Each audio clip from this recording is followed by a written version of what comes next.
My dad and mom will be staying with us for 2 weeks starting this weekend, my husband casually declared after returning from work.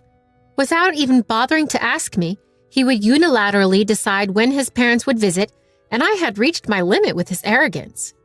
Wait a minute, again? They were just here last month, weren't they? What's your problem? Are you treating my parents as if they're intruders? That's not what I meant. You're my wife, and all you need to do is make them feel welcome. My husband treats me like a housemaid. It seems like he didn't care about how I felt. I can't bear this kind of life anymore. Just because they're my in-laws, it doesn't mean that I should tolerate everything. I'm definitely going to escape from this situation. My name is Judy. I'm 30 years old. 3 years ago, I married my coworker and resigned from my job when we got married. I want you to be a full-time housewife and support family, my husband asked me, so I became a homemaker. 2 years after we got married, I became pregnant. Currently, I'm living busy days, raising our 1-year-old daughter, Alice. My husband's name is Kyle, who is also 30 years old. Recently, he seems to be in line for a promotion at his company. Due to this, he's been working a lot of overtime and weekend shifts, so we seldom have time as a family. Normally, he'd contact me if he's going to be late, but on this day, he hadn't come home even when it was 8 p.m. I became worried and texted him, but there was no response. After waiting anxiously, he finally came home just after midnight. You're still up. Why didn't you respond even once? I messaged you so many times. I couldn't help it, right? I was doing overtime. Overtime?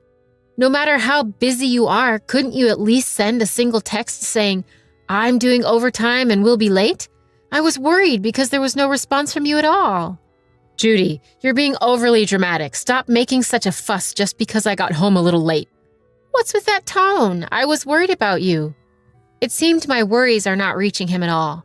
Kyle just responded with the flat, yeah, sorry about that, and headed to the bathroom. He wasn't always like this. The changes in Kyle began after our daughter was born a year ago. That being said, I believe Kyle was genuinely happy about Alice's birth. Although he wasn't present during the delivery, he came to the hospital right after she was born. Both sets of parents were delighted, and I still remember how truly happy we were. The following month after Alice's birth, the in-laws came to stay with us, and they stayed for 2 whole weeks. I was exhausted, mentally and physically, from my single-handed newborn baby care, but Kyle decided to invite the in-laws without consulting me. Of course, I firmly protested, but Kyle persisted. My folks just want to see their grandchild. He didn't care about my opinions. Whenever I showed any signs of displeasure, he would respond with even more irritation. And he would always spit out the same line. Are you treating my parents like they're in your way? He said.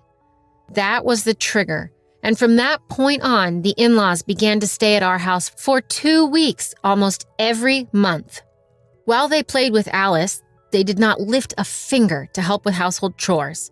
I was the only one who had to take care of their laundry, meals, and everything on top of looking after Alice.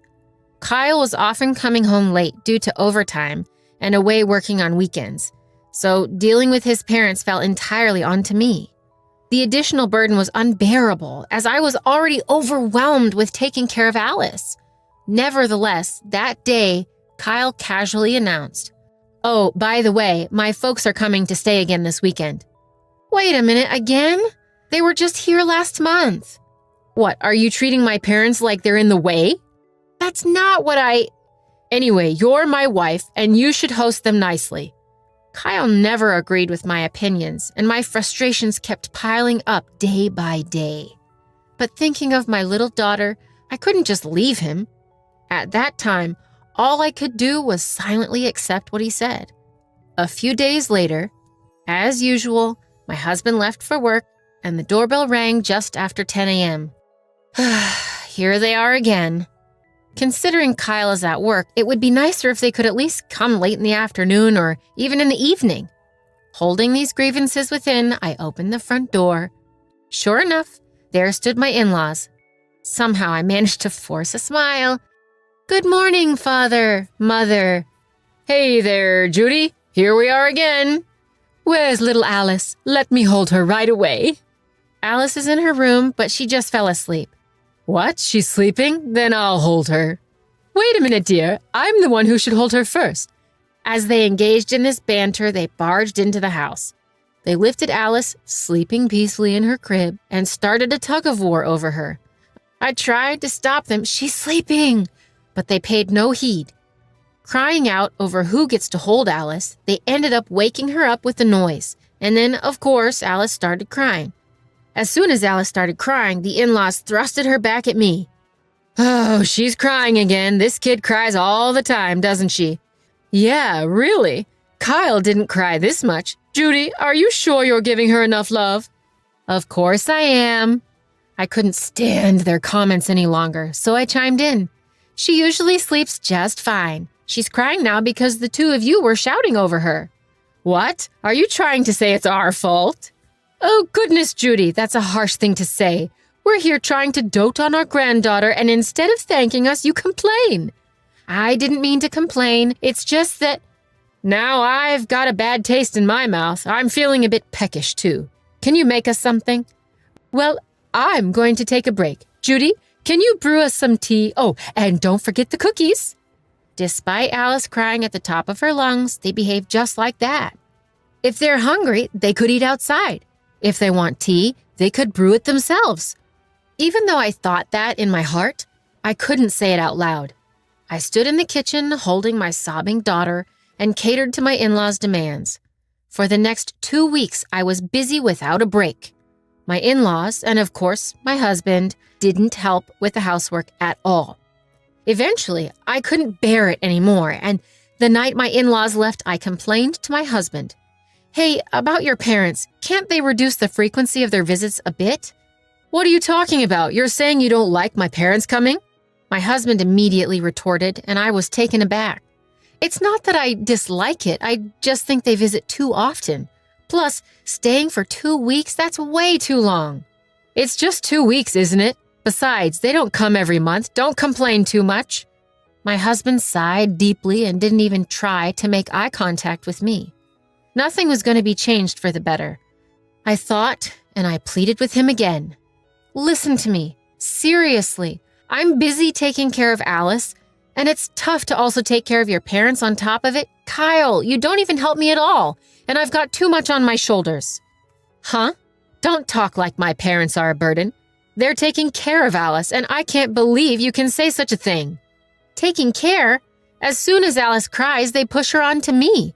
You're always like that, Kyle, just doting on her when you're in a good mood, and you're not really caring for her. Give me a break. Do you realize who you and Alice are living off of? What? Why do you have to bring it up? I became a housewife because you wanted me to, Kyle. Shut up. Isn't it the fact that you're living off my money? Stop complaining and properly treat my parents. His loud shouting voice woke up Alice. Immediately, Alice started to cry, and he left the room with an annoyed look on his face. Why? How can he make such a face to his own daughter? It's his fault that Alice woke up in the first place, because he was shouting. Can't he help with housework and childcare just a little? I had nowhere to direct my anger and frustration, and tears welled up in my eyes. Hidden by the sound of my daughter's cries, I wept quietly. Even after that, my relationship with my husband didn't improve, and the days passed by. It had been a while. Around that time, I received a phone call from my mother who lives far away. Hello, Judy. Do you have any plans this weekend? No plans in particular. What's up? Well, actually, there's a funeral of a friend nearby. I haven't seen Alice for so long. I was thinking I'd like to visit. Really? I'd be so happy. Please come visit. Oh, I'm glad. If it's not too much trouble, could I possibly stay for one night? Of course. I'll let Kyle know. The unexpected news of my mother's visit filled me with joy. What should we eat? What should we talk about? I was filled with anticipation. But when I told my husband about my mother's visit when he got home, he returned an unexpected answer. Huh? What are you talking about? That's out of the question. Wait a minute. Why is it out of the question? This weekend, my mom and dad are coming over. We don't have room to accommodate your mother. I don't want to be bothered either. Huh? Your parents are coming again? Stop saying again. We should be grateful they're even coming. Huh? Grateful? What is he talking about? I don't see how this is something to be grateful for when it only adds to my burden. Normally, I would back down to avoid a fight, but I couldn't give in this time. I made up my mind and once again confronted him. Isn't it strange? Why is it fine for your parents but not for my mother? Huh? Well, of course the husband's parents come first. What? That's not fair. And the ratio is off. Your parents are here nearly every month, but my mother can't even come once a year? Since Alice was born, my mother hasn't seen her. Well, send her some photos or something. She doesn't need to come all the way. She's only coming because she has a funeral to attend. It's only for one night. Why do you always prioritize your parents so much? You're the worst. The words I blurted out, "You're the worst," seemed to have struck a nerve. He furrowed his brows and glared at me. You'd better watch out your attitude. I just meant just for one day we could have my mother. Enough. I'm the one paying for the rent, the groceries, all the living expenses. In other words, I get to decide who gets to come to this house. Shut up and do as I say, you parasite. At that moment, all the frustrations I had been suppressing exploded. All I asked was to host my mother for just one day. And yet, why do I have to be berated like this? And a parasite? Really? How could he say such a thing? Who does he think does all the housework while he's out making money? Enough is enough. I'll show him. It was at that moment that I decided to divorce my husband. To set an appropriate stage for it, just a little more patience was needed. I ended up explaining the situation to my mother and told her we couldn't host her. The weekend arrived and the in-laws came. My husband, unusually, had no work that day. Thanks for hosting us again, Judy. Is Alice awake yet? Yes, she's awake. Oh, what perfect timing. Let me hold her. Like always, the in-laws stormed into our house without any hesitation. My husband just sat there, grinning like a fool. While I was preparing some tea, my mother-in-law and husband approached me grinning. Judy, we always feel bad, but since we help look after Alice like this, you must be grateful, right? Absolutely. It's all thanks to Mom and Dad. Oh, by the way, Judy, this time they're staying for 3 weeks. That's fine. This will be the last time anyway. Upon hearing my reply, my husband and his parents let out a synchronized, "Huh?" After a moment of shock, my husband frantically asked, Hey, Judy, what the hell are you saying? What do you mean by the last time? I mean exactly what I said. I can't deal with you all anymore. What? Don't joke with me. If you keep talking like that, I'll divorce you. Fine. What? Here you go. I handed him the divorce papers I had filled out in advance. The color drained from Kyle's face as I thrust the papers at him. What the hell is this? A joke, right? Do you think I'd joke about this? I'm serious. I've told my mom, and I've decided to leave this house and go back to my parents' home. What? I won't let you do that. We are not getting a divorce. Even his parents joined in as I stood there in silence. What Kyle says is right. You've been leeching off of him, and now you're acting all high and mighty.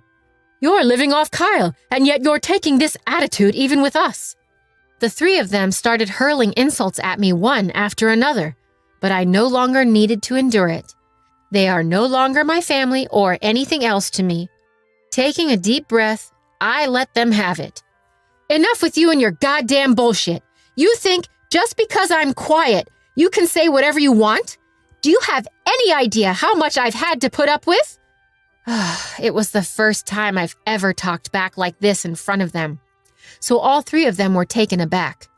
Eventually, Kyle started opening and closing his mouth as if he wanted to say something, but I didn't let him and continued. I wouldn't wish to be part of a family like yours anymore. Taking care of Alice? You're just intruding for your own satisfaction. Just holding her when she's in a good mood doesn't mean you're looking after her. Well, wait, Judy, let's calm down a bit. Shut up.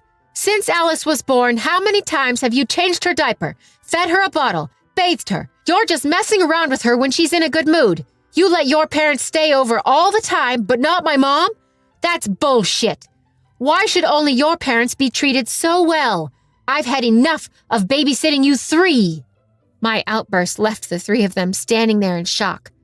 Having vented all my grievances, I grabbed my bare essentials, picked up Alice, and left the house. I then headed straight for my parents' house. I had already told my parents about the situation, so they warmly welcomed me. I ignored all the calls and emails from Kyle. If he refuses to agree to the divorce, I'm considering going for mediation. The divorce will most likely proceed on the grounds of his fault, because I discovered his affair. The woman he was cheating with was a colleague from the company where I used to work. One of my ex-colleagues who had worked at the same place as him told me about the affair and even provided photos as evidence. All his claims of working late or on weekends were lies. No wonder he gradually became distant after Alice was born. Based on the evidence of the affair, I hired a lawyer, and eventually the divorce was finalized. I was able to collect the agreed-on alimony from Kyle. Of course, I reported the affair to our company, and both my ex-husband and his mistress were fired. Their relationship seemed to have quickly fizzled out due to this, and they parted ways. Having lost his job, and with the alimony payment creating a debt, I heard that he's now constantly being hounded by debt collectors. His parents, my former in-laws, who used to rely on him, are apparently now having a harder life than before. I don't have a shred of sympathy for them, since it's all a product of their own actions. As for me, I've been raising my daughter, with the support of my parents at our family home. There are tough times, sure, but thanks to my parents' help, we're managing to lead a peaceful life. My daughter is only a year old. There will come a day when she'll wonder about her father. When that day comes, I'll explain everything to her in words that she can understand. I plan to pour all the love I can into my daughter for as long as I can.